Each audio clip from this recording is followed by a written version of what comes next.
lâche pas l'affaire, parce qu'on est trop tenace, il n'y a rien à faire, on lâche rien.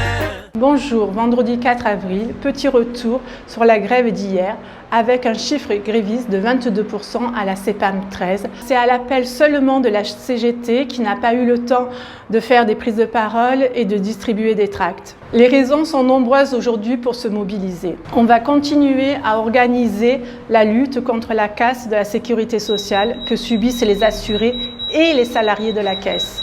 Et au-delà des salaires minables, des conditions de travail déplorables et des futures mutations forcées qui nous pendent au nez, l'autre sujet d'actualité, c'est la classif. Et la meilleure, c'est que lors d'une récente réunion du CSE, la direction s'est tournée vers la CGT en disant très clairement « il va falloir qu'on soit bon en communication pour expliquer cette classif ».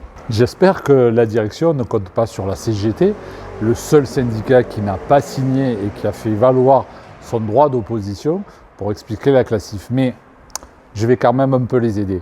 Très clairement, la classif, c'est 70% des salariés qui sont mis sur le carreau. Alors la vraie question est plutôt comment les cadres vont-ils arriver à vendre cette classif au rabais aux employés sur le terrain? On est face à une usine à gaz très difficile à expliquer et surtout à appréhender, avec très peu de soutien de la direction, en plus de tout le travail à faire dans les services. Le seul but de cette classif, diviser pour mieux régner.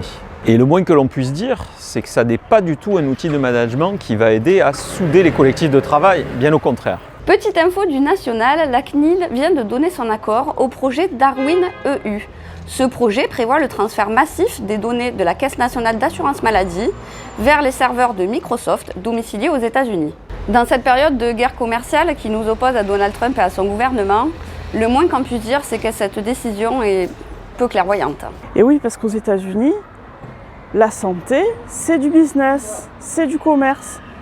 Et donc, les données biomédicales, c'est une mine d'or pour le secteur assurantiel. Donc, on critique les States, mais c'est exactement la direction que prennent nos gouvernements libéraux avec l'assurance maladie depuis des années en France. Le nom de cette plateforme européenne de gestion des données, Darwin EU, interpelle. Ouais, ça correspond parfaitement à la vision du monde de Donald Trump et son projet de darwinisme social. Oui, pour lui, la société est une compétition économique et culturelle par laquelle les moins bien lotis sont éliminés. La loi du plus fort appliquée aux politiques de santé, dangereux.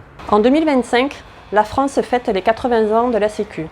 Et la CGT va se battre pour revenir vers une sécurité sociale solidaire digne du XXIe siècle. Un système qui a fait ses preuves, mais qui s'est fait piller par les différents gouvernements à la botte du capital au pouvoir depuis des décennies. Dans notre prochaine bonne cause, la légende du trou de la Sécu qui a été creusée artificiellement, notamment par les exonérations de cotisations sociales. Il y a de l'argent dans la 7e puissance économique mondiale pour vivre décemment du fruit de notre travail. Alors continuez à nous suivre pour nos retraites, nos salaires, nos emplois. Vous le savez, on lâche rien. Nous on lâche pas l'affaire, parce qu'on est trop tenace, il n'y a rien à faire.